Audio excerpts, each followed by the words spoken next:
This podcast is brought to you by On Track Studio. Thank you so much for jumping on with us today, Kirsten. I'm so happy that you're here and very honoured that you accepted my request. I was thinking we could start by introducing who you are and what you do to our mamas. My name is Dr. Kirsten Smalls. I was an obstetrician until fairly recently, and I've done all of the things that an obstetrician would do in Australia. I've worked in the public system, I've worked in private practice, I've worked in big, busy city hospitals and tiny little regional towns, and then made the jump across into academia and did a PhD about fetal monitoring. My day job now is mostly working as a researcher, but I still do some stuff in the education space, including offering online courses about fetal monitoring for people who might want to come along and learn. Yes, amazing. So good. So I'm really interested to talk about this topic of fetal monitoring. As you know, and as majority of people know, it is so relentless in the hospital setting to feel the sense of urgency to be monitored constantly. And I'm really excited to get the stats out there on what we're actually doing and what it actually does. So for mamas, imagining also like first-time mamas who aren't too sure about the birth process yet, what methods of monitoring do we use in standard hospital care currently, and what's the intention behind them? Yeah. The two main approaches are a thing that's called intermittent auscultation and another one that's called CTG monitoring or electronic fetal monitoring. So looking back historically, by about 1830, people discovered that you could use a device to hear people's hearts and invented the stethoscope. And it wasn't long after that before they went, hey, I wonder what happens if you whack it on a pregnant woman's belly, and realized that you could hear the fetal heart. Very early non-electronic devices like what we now call the Pinard stethoscope came into practice. And so people began listening to the fetal heart rate, and they'd listen for a time period, a few seconds, a few minutes, whatever, and then they wouldn't, and then they'd listen again at some point later. And so that's intermittent auscultation. And in most hospital practices now, the standard is that you listen for at least 60 seconds, and you do that every 15 minutes. And then as labour progresses, you do it slightly more often than that. So it might be every 5 minutes towards the end of labour. Moving into the 1960s, as health technology developed, people then invented this thing called the CTG, the cardiotocograph. So it monitors the heart rate from the baby, that's the cardio bit, contractions from the woman, that's the toco bit, and then plots the two of them onto a graph so that you get the heart rate pattern, the contraction pattern over time. So that's what we call CTG monitoring. And it earned the name electronic fetal monitoring quite early because the alternative was to use a device that didn't use electricity, which was a Pinard stethoscope. But of course, since then, we've invented things like handheld Dopplers to do the intermittent auscultation, which are electronic and therefore monitoring the fetus. So strictly speaking, they are electronic fetal monitoring, but that's not the thing that people mean when they say that. Yeah. And so I tend not to use the term electronic fetal monitoring for that reason, because it can get a bit confusing. So I talk about intermittent auscultation and CTG monitoring. And CTG monitoring is meant to be continuous. So you go into hospital in labour, it gets put on and it stays on until the baby's born, though it can be used intermittently. You can put it on, take it back off, use something different, not use anything at all, put it back on again, whatever. You know, it's not like it's stapled to your insides and you can't go, and you can't take the thing off.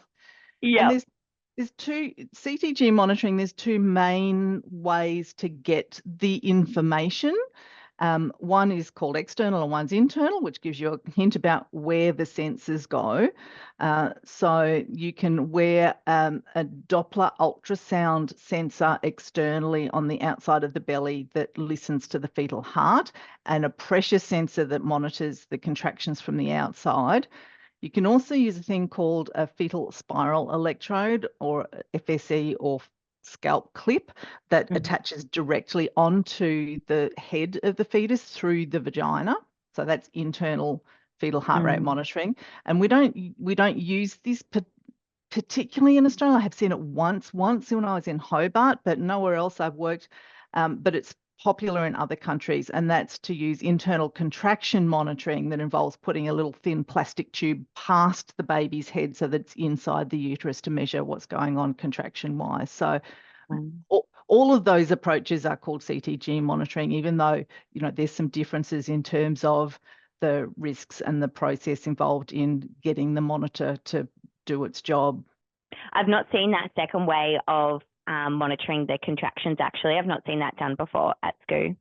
It sounds quite uncomfortable. It is. It's popular in some parts of the world and not others. It's kind of like it's uncomfortable in terms of getting it in, but not much more different to putting a fetal spiral electrode on. And usually you do the two at once in the places where that's done. But then it means that you've got no bands around your belly, so you don't have the squeezy tight elasticy things to have to worry about, which some people find really bothersome and annoying. So it like all bits of this story, there are pros and cons to each of the options, and they pan out differently for different people in different circumstances. With these types of monitoring, what's the intention behind it? So the idea is that during labour, oxygen supply to the fetus can fall, and it does fall. And most fetuses are fine, and it doesn't fall to a level where it causes any problems. But for some, either because the oxygen levels drop a lot, or because you've got a fetus that's really quite fragile and sensitive and can't cope with even a little drop in oxygen, it can end up causing damage to the fetus. So brain damage, heart damage, and that pans out at the worst case as either stillbirth, so the baby dies before birth, or it dies soon after, or it can cause brain injury, which you see in the early days after birth in terms of things like the baby having seizures or fits, and in the longer term damage like cerebral palsy or developmental delay, though there's lots of other things that can also cause those conditions. At least one of the causes is low oxygen in labour. And so the idea behind it is to try and find some clues that this is a baby whose oxygen levels are low, it's not coping, and therefore we can get it out of that environment. So we can do a cesarean section or vacuum or forceps or cut an episiotomy or whatever's going to speed the process up, and therefore get the baby into an environment where we can give it oxygen, or it can at least start breathing, and therefore try and prevent death or long-term neurological damage because of the approaches that we've used for monitoring during labour. Ladies, I am just popping in here quickly to let you know, if you are wanting a natural birth, you are not quite sure where to start in regards to your birth prep. What do I prioritize? Is it even going to affect my birth experience? Then I have the perfect free resource for you. It is our 14-day early pregnancy preparation guide, where we have exclusive pregnancy education by myself, yoga videos, pregnancy meditations, breath work for labour, and so much more. So if you want this guide, the link is in the show notes. I don't know about you, this could be a bit against popular opinion, but I would think that makes sense. The fact that we're monitoring baby and we're monitoring their heartbeat, trying to observe if they've got this low oxygen issue, that would make sense that it would be helpful towards that. Yes, at first glance, it's a really good story, and it's convincing, and it makes logical sense. And you'd think, well, why wouldn't we do that? And surely more must be better than less, because if you're not paying attention, something might happen in the periods when you're not paying attention. But when you scratch the surface and get into the details of this, which of course is what I've spent the last more than a decade doing and looking at the research. Thank goodness.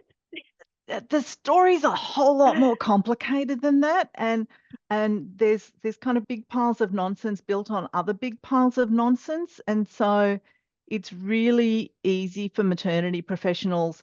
Busy maternity professionals want a simple quick fix because they haven't got time for the details, and so it's easy to get to believe what you're being told and sold. Oh, this is a simple quick fix for the solution, without understanding that there's a whole pile of, well, it depends and maybe and sometimes, but not for these, that sits behind that. And understanding the fine print behind it is important. And yeah, that's kind of the space I've been operating in. That's where I write a lot of my blog posts is about understanding what's really going on. Yes. And correct me if I'm wrong before we jump into the stats. The CTG was brought into common use in the hospitals and probably into policies and procedures with the idea that it's logically going to work and the intention before the stats had actually come out and we'd researched it. Late 1960s, early 70s, it started being introduced, and really by the mid 1970s, basically every maternity hospital in high income countries, so US, Europe, UK, here, in Australia, New Zealand, had CTG monitoring for at least a segment of the population, if not for most people. And the first of the randomized control trials, so the kind of research evidence that can actually really give you a clue as to what's going on, didn't happen until 1976.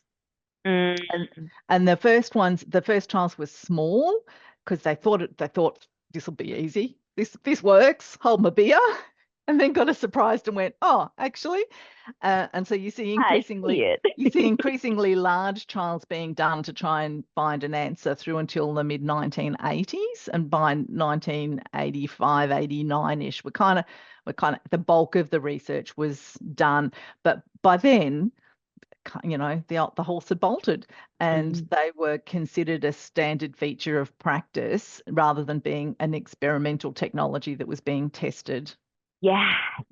It's so funny because my whole adult life in the medical world, everything's based around evidence. And it's just so, I guess, trippy to think back that there was a time where things were just brought upon because we assume that it's going to work. It's crazy to think about, right? Yeah. So when it comes to monitoring in general, and if you know, I think you know about the auscultation or just the CTG, what are the actual stats in? Is it helpful? Is it not? What's the risk? What's the benefit behind them?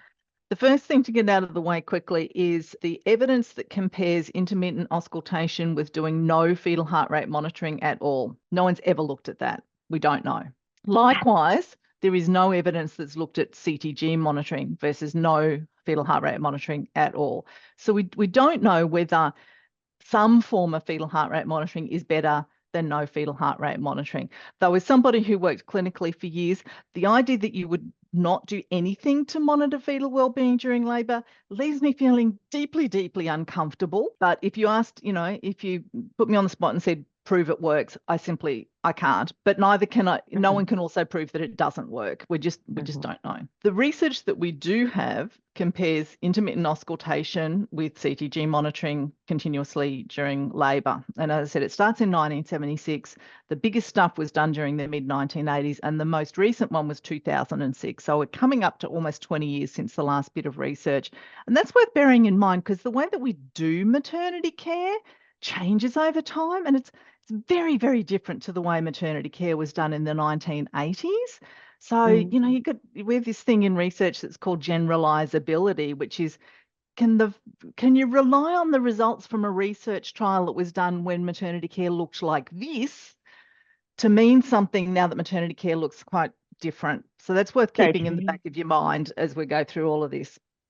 So all up, there's been 11 what we call randomized control trials where people signed up for the research and then were flipped a coin or pulled a number out of an envelope or whatever and told you're going to have intermittent auscultation and that person over there is going to have CTGs, so that the only differences between the two groups were the kind of monitoring that was being used, not some other factor that might have an impact on the outcome.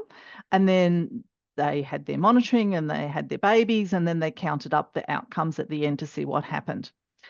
And when you put all of the trials together in one big pile, what you see is that there's no difference in stillbirth rates between the two different types of monitoring, and there's no difference in the rate of deaths in the first week of life. And when you add the two together, which is called perinatal mortality, not surprisingly, again, there's no difference. There's no difference in babies being admitted to the nursery, babies having high levels of acid in their blood at birth, needing extra help with their breathing straight after birth. The only thing where there is a difference is in neonatal seizures, and there were fewer of them when CTG monitoring had been used. But the difference is numerically it's small. So for every 10,000 women that have CTG monitoring rather than intermittent auscultation, there are 15 less babies having neonatal seizures. So the other way to say that is that you need to do CTG monitoring for 666 women in order for one baby to not develop neonatal seizures. What is clear, though, is that the caesarean section rate and the instrumental birth rate, so that's vacuum and forceps, is higher when CTG monitoring is used rather than intermittent auscultation. And so, by definition, those are unnecessary procedures because they didn't result in an improvement in outcomes for the baby. Yeah. The challenge is if you're the individual woman on the receiving end of that, it is simply impossible to know, was yours one of the unnecessary ones or did it make a difference or not? Because there were, in both sides of that research, you've got babies that are having some kind of fetal monitoring where the decision is made to do a caesarean section. Rather, as I said, we have no evidence about what happens if you do no monitoring. So it might be that some of those babies are ultimately doing better because they had some form of monitoring.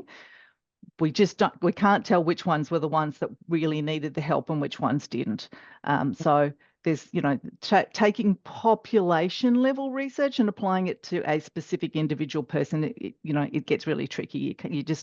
You can't know on a personal level whether it was a good idea for you or not.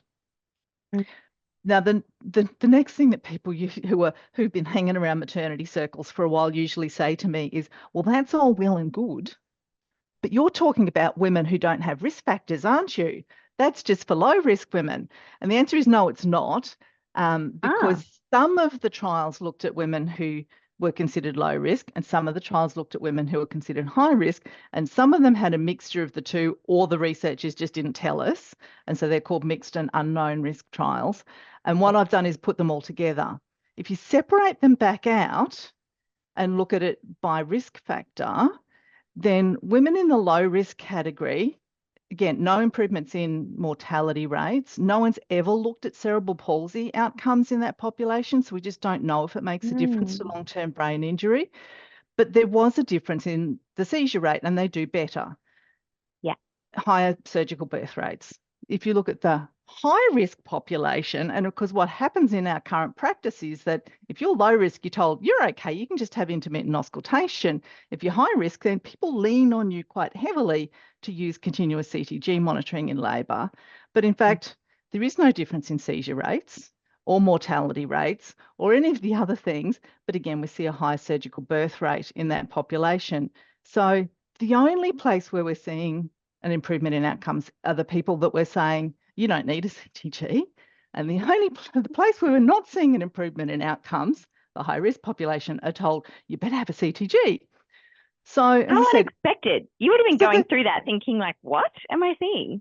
Yeah, so as we said earlier on, there's this great big story and it sounds really straightforward. You're at high risk. We've got this thing.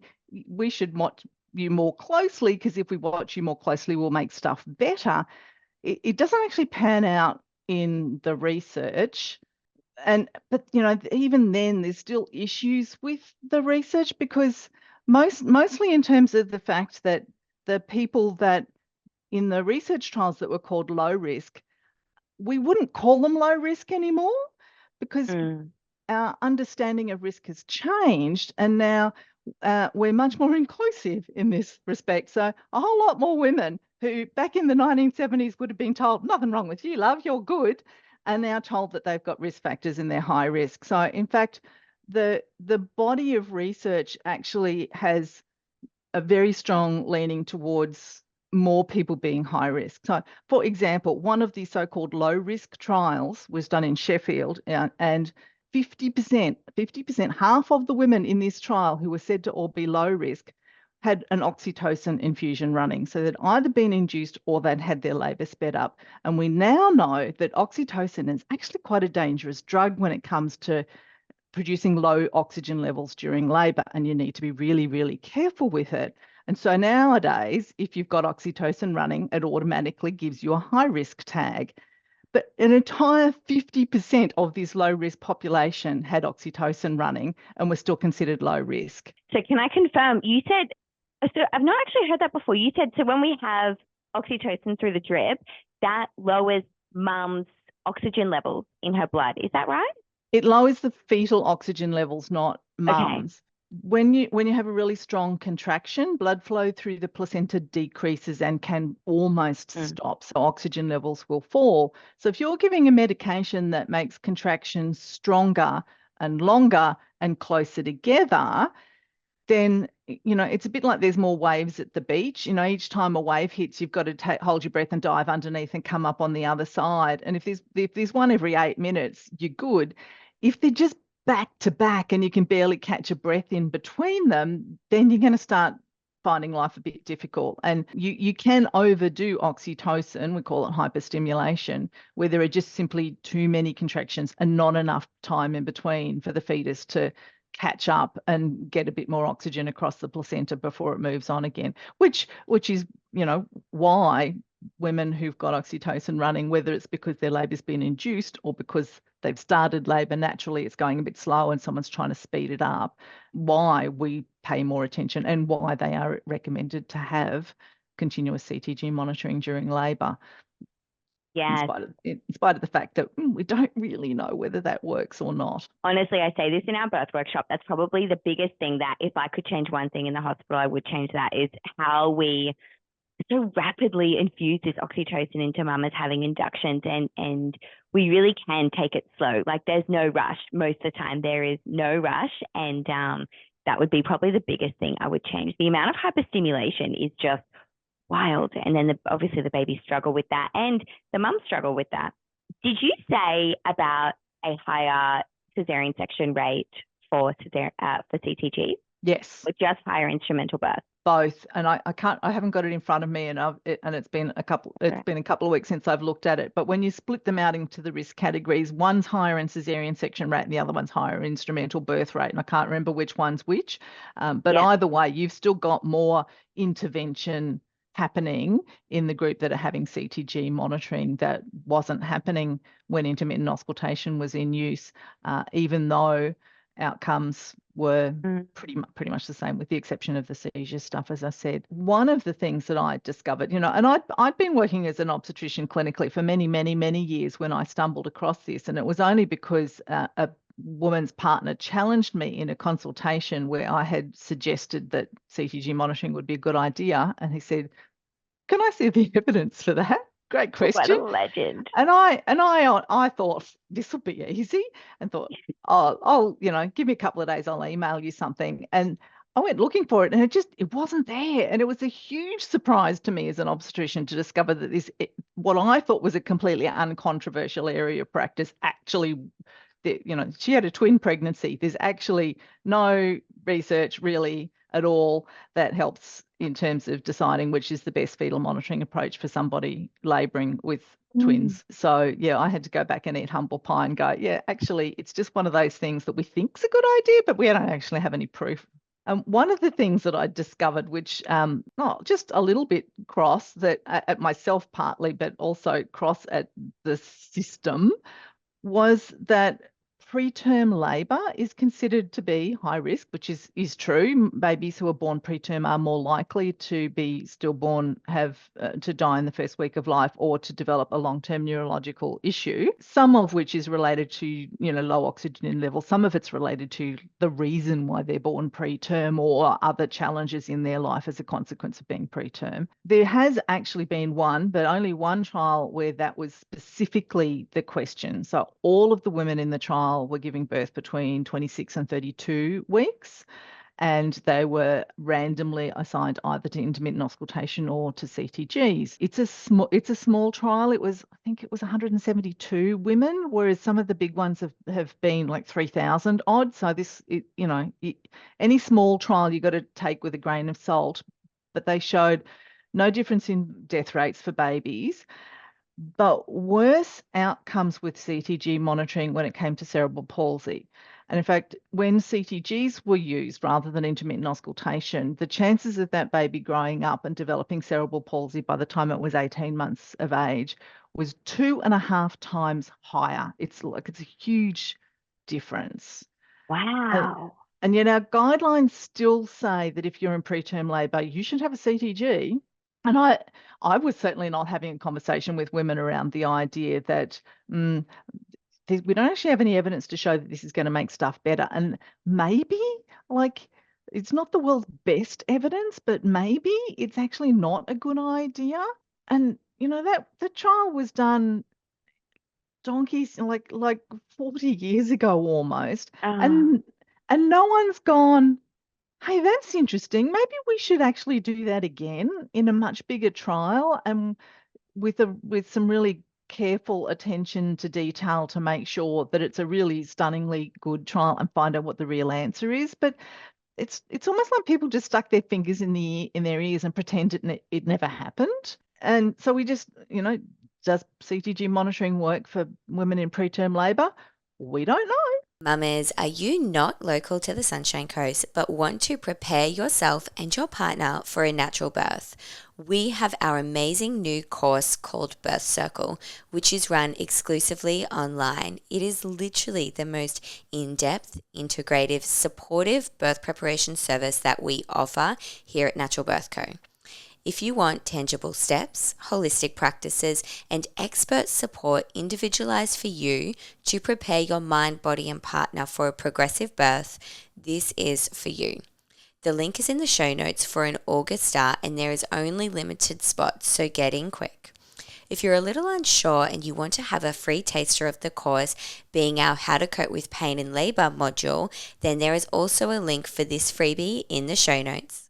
And essentially, these worse outcomes in women that receive CTG monitoring would be more so because of the interventions they receive from being monitored. Is that right? Yes. Yeah. Yeah. So some of it's a direct effect of the monitoring equipment. So particularly a lot of the research, they were using internal fetal monitoring. And so you have to rupture someone's membranes to get access to it. You have to do a vaginal examination. You have to attach the lead through the skin of the baby. So that changes labour and increases risks of infection. And occasionally you have some pretty catastrophic outcomes where someone puts a fetal spiral electrode somewhere completely inappropriate. You know, I've seen case reports of them being screwed into eyes or the umbilical cord, which it shouldn't happen. You know, it does rarely, but nonetheless, and you know, and infection rates are not that rare with it. And so that, you know, part of it is the risks from the type of equipment that's used. We're still the camp's kind of undecided still around the idea that being, particularly if you've got like wired CTG, so if you've got a physical lead that connects you to the CTG machine and you've got external straps on, it does limit mobility somewhat. So does that make a difference? Is the cesarean section rate higher because you can't get off the bed and go and climb stairs and romp around? And from the randomized control trials, there's actually no difference in terms of the duration of labour. I've had that's not in the Cochrane review, which is the easiest place to find the summary of all this. I've had to go and manually pull all of the individual papers and look for that, and I've got it in a blog post on my website. There's also no difference in terms of use of pain management for labour, epidurals or other pain management. So does CTGs make labour longer and more painful? Many midwives say so. Research doesn't really back in behind that. So one of the approaches that's now available that wasn't then is what's called telemetry. So instead of a physical cable that connects you to the machine, it's wireless, it's Bluetooth. So you can get up and move around, though you can't kind of go to the cafe down the road. But, you know, as long as you're fairly close to the machine, like in the bathroom, then it's still picking up the heart rate. And again, no one's compared that to wired monitoring in a randomized control trial to see whether it's making a difference in terms of cesarean sections, instrumental births, use of epidurals or whatever. There's been one tiny little trial where it was women who had decided to use one or other of those approaches. It wasn't randomized. So there are reasons particular people choose a particular approach. And they actually found higher cesarean section rates in the telemetry group. But see, that could be, my theory is that those were women who were probably having a VBAC. Okay, yeah. And had a higher chance of having a repeat cesarean section all over again, and were doing everything in their level best to try and reduce that risk, and knew that if they had wireless monitoring they could be mobile and maybe that would help. So it might be that what we're seeing is simply the difference in the women who choose that approach rather than the impact of the monitoring approach. Again, it's one of those areas where we don't know. It'd be kind of handy if we did some research, because people are just assuming that, again, it's a nice story. Whether it actually makes a difference or not, we don't really know. Again, logically, it doesn't sound like it's backed. I would have thought the CTG being disruptive to the birth space would have increased the need for synthetic oxytocin to create contractions, but also increased the need for an epidural because she's not in the labor land as much. But that's probably just me skeptical.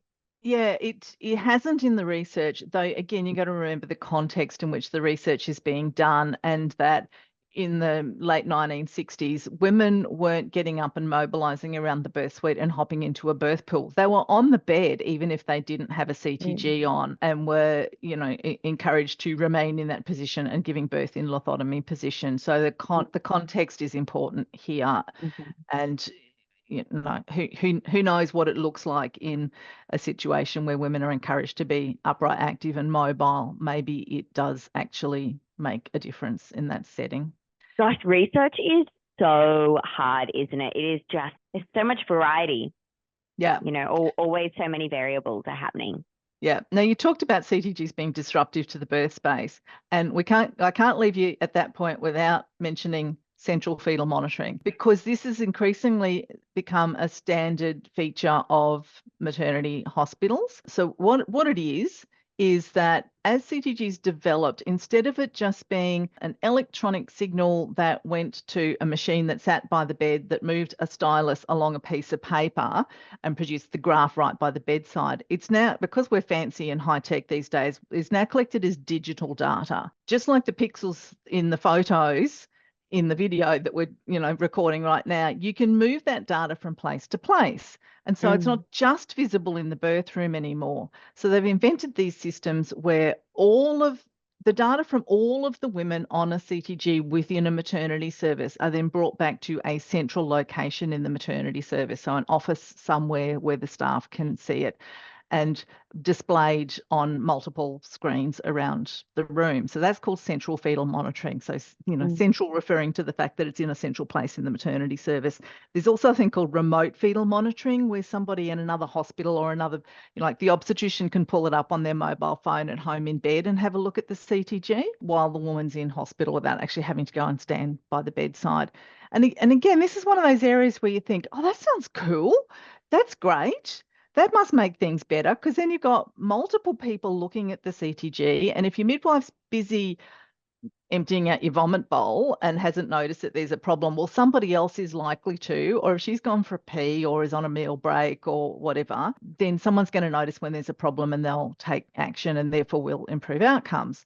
In fact, again, there's never been a randomized controlled trial comparing central fetal monitoring with standard monitoring. So we don't have high quality evidence about that.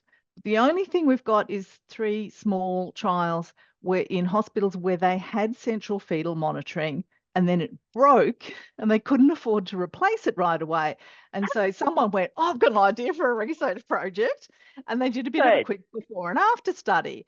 I love being opportunistic like that. Yeah, and like this was what our outcomes were before the blue smoke got let out while it was still working. This is now what we're doing. Did it get worse? And the answer is there was no difference in mortality rates before and after.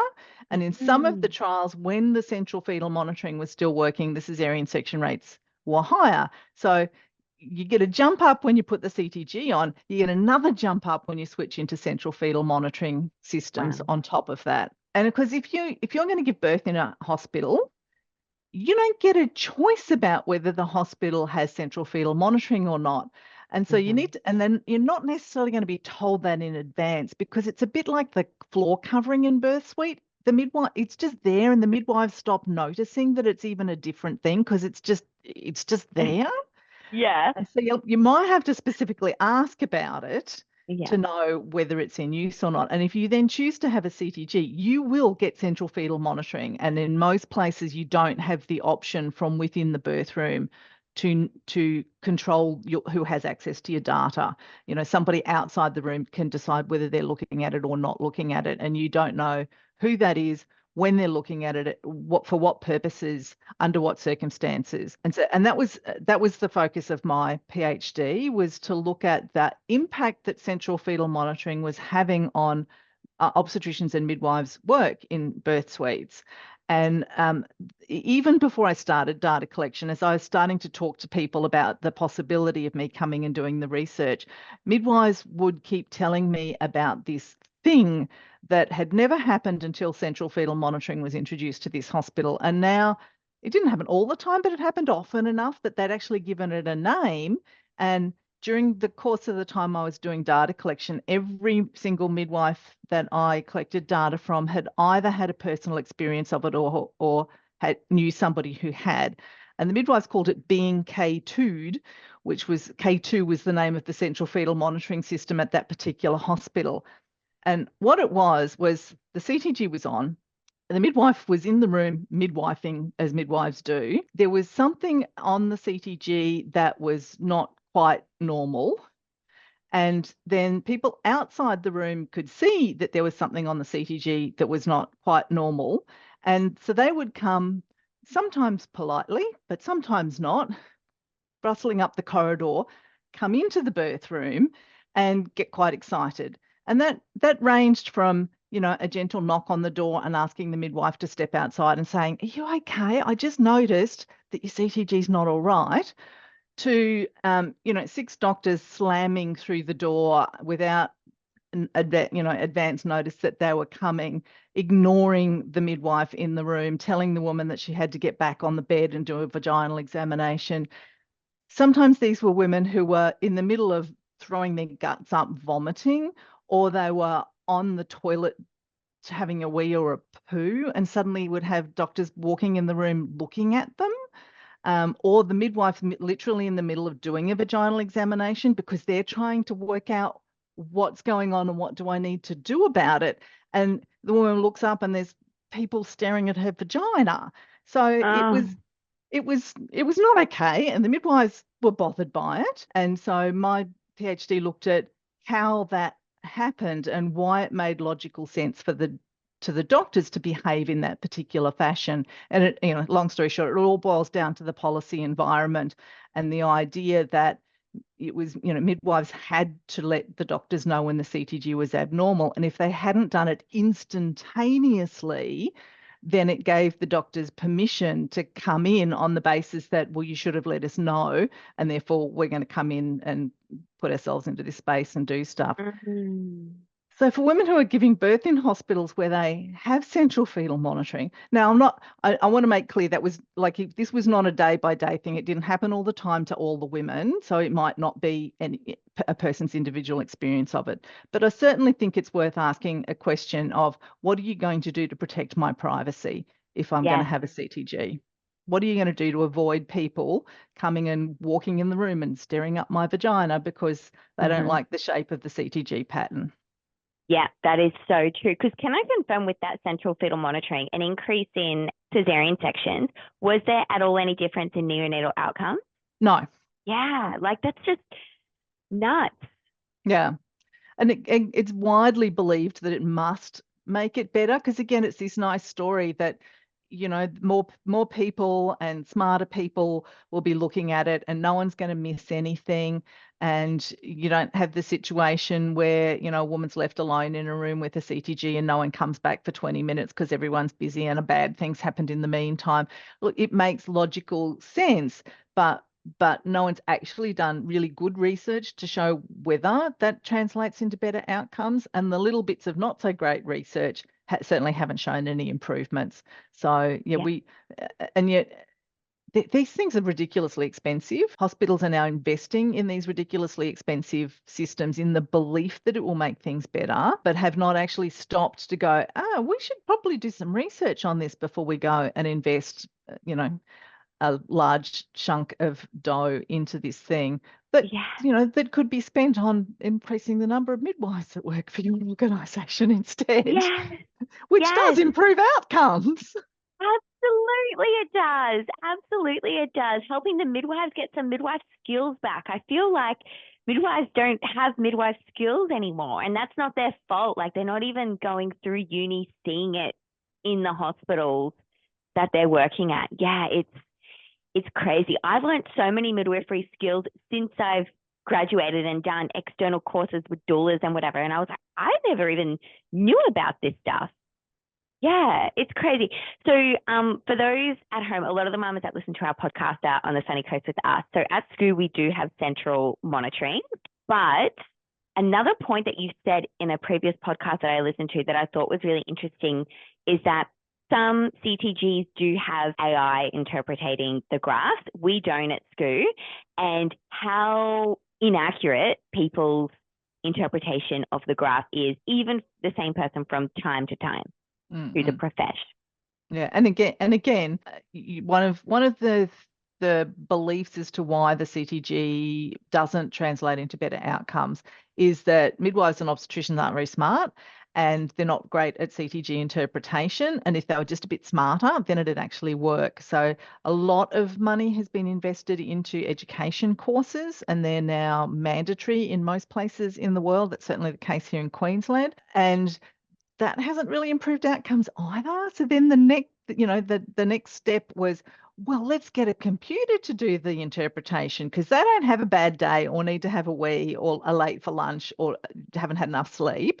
They'll consistently get it right every single time. So yeah, some software systems, and again, you can't opt in or out of this. It's just if you have a CTG and your hospital has this, you will be getting it. So they have a system where the computer reads the trace, and usually what happens is they color code sections of the CTG so that, this is okay. We're not so sure about this. This we're not happy about. And sometimes they'll also have an audible signal, a voice or a particular tone that sounds to get the attention of the midwife or the maternity professional who's in the room, so that they notice what's going on with the CTG. Now, once again, you'd reckon that'd be pretty good to research to work out whether it works or not. Yes, there is actually research on this one, thank God. So there have been some good, big, well done randomized controlled trials done mostly in the UK that have compared hospitals where they didn't have computer interpretations and hospitals where they did. Surprise, surprise, doesn't make a difference to perinatal outcomes. Doesn't reduce the cesarean section rate. It still remains high because you're using a CTG. And again, we're not seeing people back off from these systems once they're installed, because that story that people are fallible, computers are not, this must make things better. It's the simple, easy fix that is just very appealing to busy health practitioners who just want to believe that they're going to make things better for people. Mm-hmm. That's exactly right. We're having such a hard time with accepting a hard truth. Yeah. Yeah, because that actually brings me to my next question, which I was excited on your perspective of this. So because of that exact reason that you just said, when we have some sort of risk pop up and parents are suggested a CTG, or midwives feel like they should suggest a CTG, as you say, it is because we are really trying to improve baby outcomes, even though logically we know it doesn't make any sense. What do you think, how can we deal with that in the moment of birth when something's wrong and we want to make sure our babies are okay, but then at the same time, we logically know there's no point? How do we kind of get around that? How do we make decisions about whether we get a CTG or not? First of all, you've got to start with your choice of care provider. So you need someone that you can work with, that you can develop a working relationship with, and you can have conversations during the pregnancy about the pros and cons of different approaches, about what your priorities are, what matters to you, and have somebody who knows their stuff and provides you with information that's based on evidence and not just, convenient shortcut answers that don't actually capture the truth of the issue. It then works best if that's the person who's going to be looking after you in labour, so you don't have to start from scratch with explaining yourself as to why it is you made the decisions that you made to get you to the point where you go into labour. And, you want not just a plan about fetal monitoring, you also want a supplementary plan and a backup supplementary plan, because, labour's ultimately unpredictable. If you turn up and you start having heavy bleeding, are you still okay with having intermittent auscultation? And what if you find the straps really, really uncomfortable and you've just had an epidural and you want to have a sleep? Like, maybe a fetal spiral electrode might actually be what you want under those circumstances. So you need to build in some flexibility around that. And you need to, taking in mind the context in terms of what it is that a midwife can reasonably offer you within the workplace in which they work, because they've got policies that regulate what they can and can't do, and that can make it really difficult for you to get a particular approach to care. And you need to know that in advance and think about, is this the best birthplace for me, bearing in mind those sorts of things. So yeah, most of what will then give you the birth that you want happens before labour starts, in terms of, so midwifery continuity of care. And not only will it help in terms of getting what you want with respect to your fetal heart rate monitoring, it actually improves a lot of outcomes with other aspects of the care that you want as well. So, ask for it, demand it, plan for it. Pay for it. Yeah, pay for it if need be. And then I think slowing people down sometimes is important. And this is probably more a job for the support person / doula rather than the birthing woman, because when you're in the middle of a contraction, it's really not the time for you to be, the thinking part of your brain just goes offline, as it rightly should for labour. And to expect you to still be logical and rational in labour is just asking a bit too much. So you need somebody else to be stepping up. So, why are you recommending that to me at this particular point in time? What's the evidence behind that? What are the alternatives? What would happen if we did X instead? Can you make any suggestions for something else that we could do? Could we wait half an hour? What other information can you tell me about this? Being really aware that anything that someone wants to do with your body is actually your decision as the person who's giving birth, not the care provider's decision. And yet the language that's often used in maternity services suggests that you don't have a choice. Hop up on the bed, I'm going to pop a CTG on. And so the response to that is, sometimes it helps to pretend that you're a little bit stupid, even if you're not, and go, what's that? What are the advantages of doing that? Why are you suggesting that to me? What, how is that going to make anything better for me? What are the risks of having that done? Or saying to people, oh, thanks for that information. I need to now have some time to think about it. I'll let you know when I've made a decision about what kind of fetal monitoring I want. It makes it really clear that you know who's in charge here. Definitely. And it often makes life easier for the midwife as well, if they're working in a policy environment that says you will get women on CTGs or else. If you've got really clear communication from the woman going, this is my decision, this is what I decide. Yeah. Then it takes the pressure off you to have to, lean, strong arm, gently nudge people into making a decision that fits with what you've been told you need to do in terms of policy management. I couldn't agree more. And I find that, obviously, we can be very agreeable and we do what we're told. And for some reason in the hospital, medical professionals just seem so high up, seem so much authority to the birthing woman and especially the partner. So I really, as you say, even give my mum as a heads up, and it doesn't have to be 0 or 100. It doesn't have to be okay, I'll jump on the bed, or no, I'm saying no because of this. I'm a strong, independent woman. You can be this nice in the middle, exactly as you just presented that, and say, thanks for that, but I actually decline that. And using that word decline, it almost triggers a midwife to be like, oh, that's right. They can decline recommended care. I'm just going to pop that in my notes and no drama done. you might choose CTG monitoring, or maybe for you the avoidance of seizures is really, really important, and the thought of having a cesarean section is not actually a big deal for you, and that's fine. My job here is not to tell people which kind of fetal monitoring to have. It's to give them information so they can make that decision and own it for themselves. If you do choose to have CTG monitoring, then find an approach that's most comfortable for you, whether that's using external monitoring or internal monitoring, whether that's using a telemetry system so you can be up and mobile, and it might be a matter of trial and error to figure out what works. There's a bit of research around showing that if you lower the volume on the CTG machine, it can reduce anxiety levels for women. So you might want to talk to people about having the volume turned down as low as possible or completely off, so all they've got is the recording and not the heartbeat. But again, this is really individual. Some women love being able to hear every heartbeat, knowing that it's okay. But because the flip side of that is if the baby moves and the heartbeat disappears, that can suddenly put your anxiety up, even if there isn't a problem going on with your baby during labour. So you've got to, weigh the balance of that out.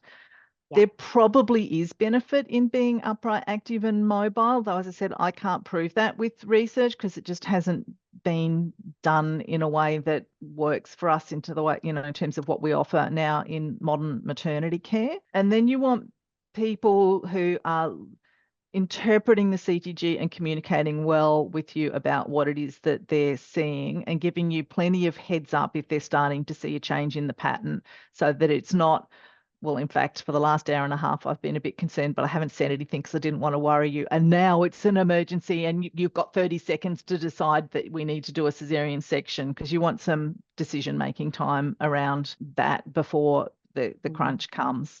That's a really good point, actually. That's a really good point. I love what you said about the volume. That's a big tip that I say as well.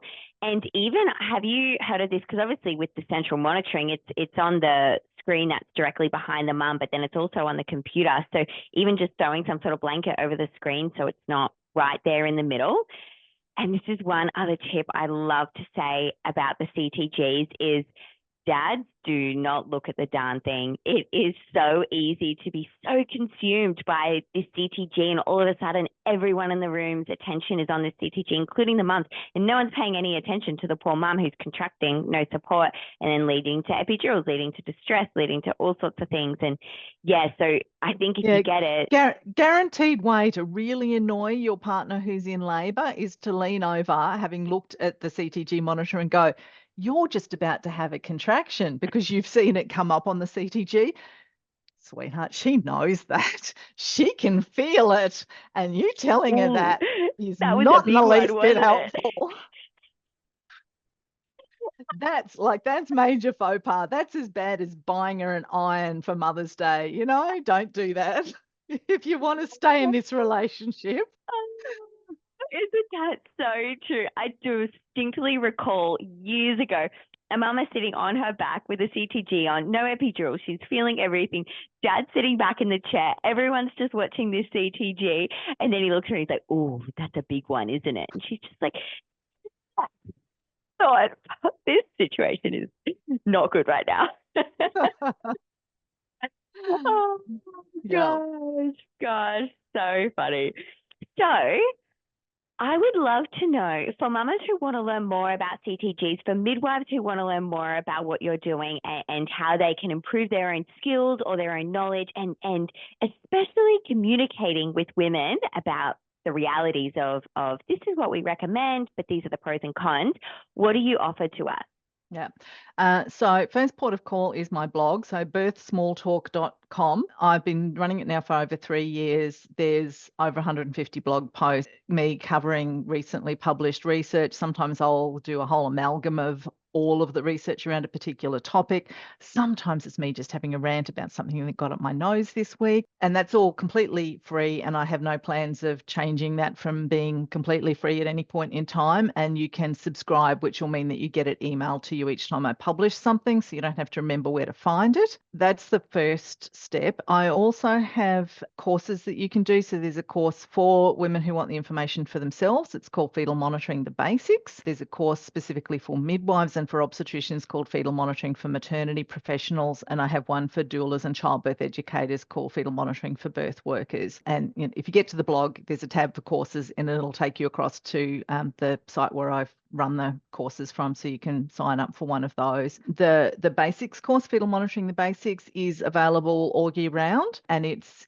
sign up, immediate access, work your way through the course material, let yourself out when you've finished with the material kind of course. You don't have to wait for a specific course cycle. So, whether you are 28 weeks pregnant or 40 weeks and 3 days, and you just want to get the information for you right now, you can just get in there, sign up, do it, and leave again. And it is, some of the stuff that we've talked about today, it's a summary of what the research actually says, with links back to the individual bits of research, so you can fact check everything I say, and a whole pile more detail than we can cover in an hour, plus a whole pile of stuff about, stepping you through how to make a decision about this, and then how to communicate your decision with your healthcare provider in a way that's going to maximize the chances of you getting what it is that you ultimately want and being treated with respect and dignity at the end of it all. There's no courses specifically for women giving birth. I mean, there are individual practitioners who will cover it in their childbirth ed courses, but some of those just repeat the myth. But this one actually has, a really good coverage of the evidence. And even the maternity professionals course, there is nothing equivalent to it. There's lots and lots of courses about CTG monitoring that, as you know, you will have been sent off to do some yourself as a registered maternity professional that you have to do. But 99.9% of it is when the wiggle goes in this direction, this means this and you should do that, or here's the big long list of women that we think should have CTG monitoring. To understand the evidence as to whether it works or not, and to understand the physiology of what's going on, it's just those things aren't covered in the courses for professionals, and that's what I've got in my course, and none of the how to interpret the wiggly line stuff, because you're getting plenty of that elsewhere. Absolutely. Oh, I couldn't agree more. No, I've done many of those courses, and I'm just sitting in there being like, this is the most pointless thing. Like, this is all just skeptical. But what I was actually going to say, sorry, before I say that, is what you were saying before. I feel like that course would be really fantastic when writing, we call it birth preferences, or our mamas write birth preferences.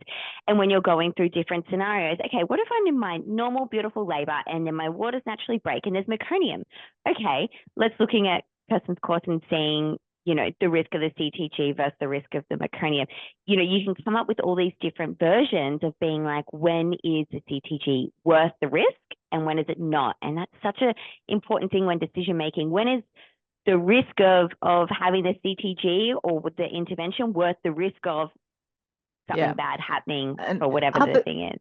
Other than the intervention of leaving your house to go to a hospital to give birth, fetal heart rate monitoring really is the next most commonly used intervention in labour. And it's kind of tricky to find numbers on how often it's used. In my own research, I kept tabs every time I went to Birth Suite to do data collection. I kept tabs on the number of women in Birth Suite and the number that had CTG monitoring. And it was only used for women who were considered high risk at this particular place. And it was 90%. So, which is a bit ridiculous that 90% of women are considered high risk for an outcome that affects fewer than 1% of people.